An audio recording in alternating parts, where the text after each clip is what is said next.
I'll show you horror. A Souls-like. Something more or less relaxing. Some hacking. And a crazy one. I used no guide or looked through recommendations. I just picked games at random. And these are my favorites.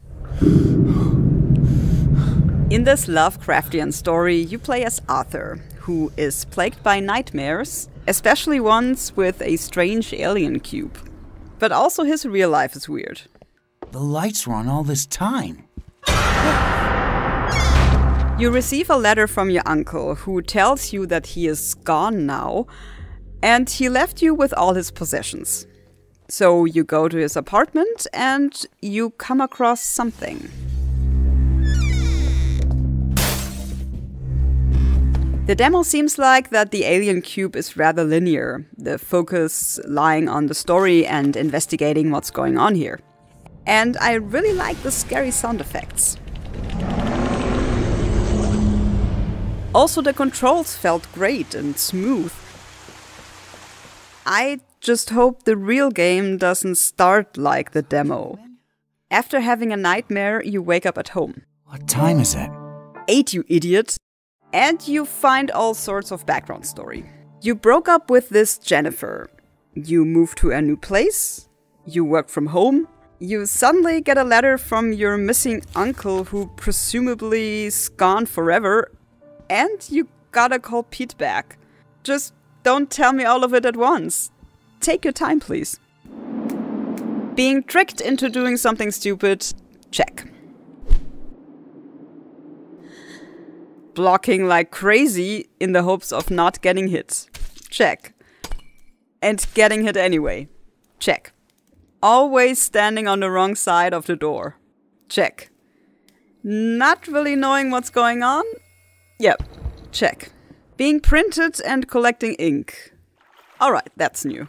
In this game, you are in a hostile world, where everyone is made out of ink. Even you. Every time you die, a 3D printer brings you back to life, and you start all over again, trying to make it down this tower, for some reason. Defeated enemies give you ink, which you then have to use, not only to print yourself, but also to print weapons and items. Of course, you drop the ink you possess each time you die, and you really need to recover it.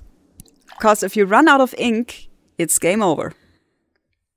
I love Dark Souls and Souls-like games, and also really like this demo, especially because it has this new printer idea, which transforms this game also into a roguelike. What annoyed me though was the input lag. Sometimes the game just didn't register my commands, or it made a wrong one, or the command was done twice. In this example, it helped at least.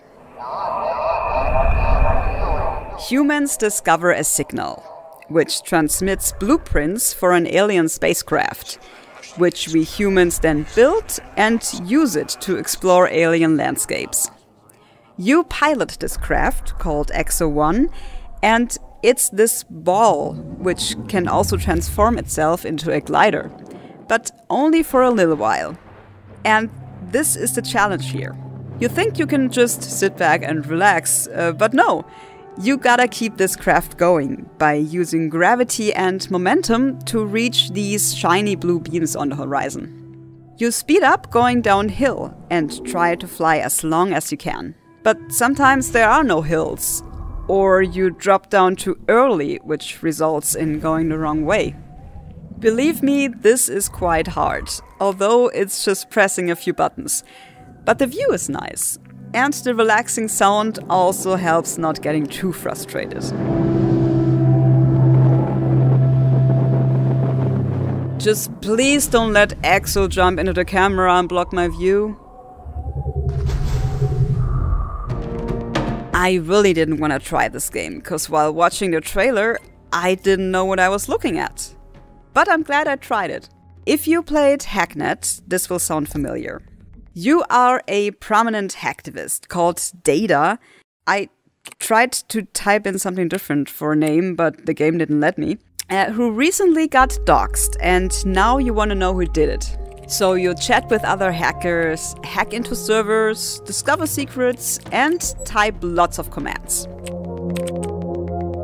The biggest difference to Hacknet is that this game here is turn-based, and you have 2 action points to spend each turn. For example, moving from one node to the other uses up 1 AP. Transferring credits from this node to my personal account uses up the other AP. Then you gotta end your turn and wait for the security program to make its move, hoping that it doesn't find you.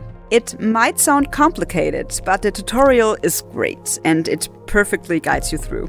I liked this demo better than Hacknet, cause the layout here is clear, which makes menuing and understanding the game easier, I think. A small but great and funny idea is when you gotta type emails.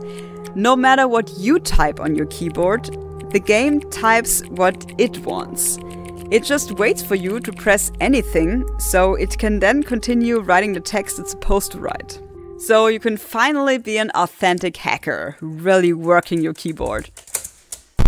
I think I'll make this a tradition, keeping crazy games for last. This is a game I already mentioned in my Best of Indies VOD during E3 and Summer Game Fest this year, link down below. But back then there was no demo yet available of Inscryption.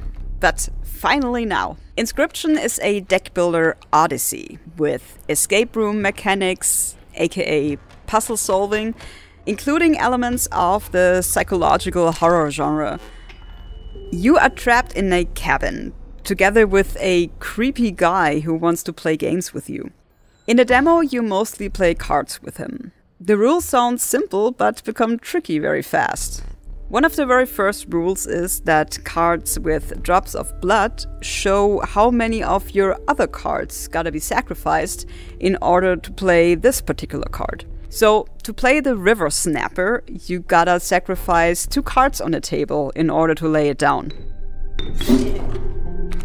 The gameplay is fun, but be aware that this game is totally crazy. And disgusting.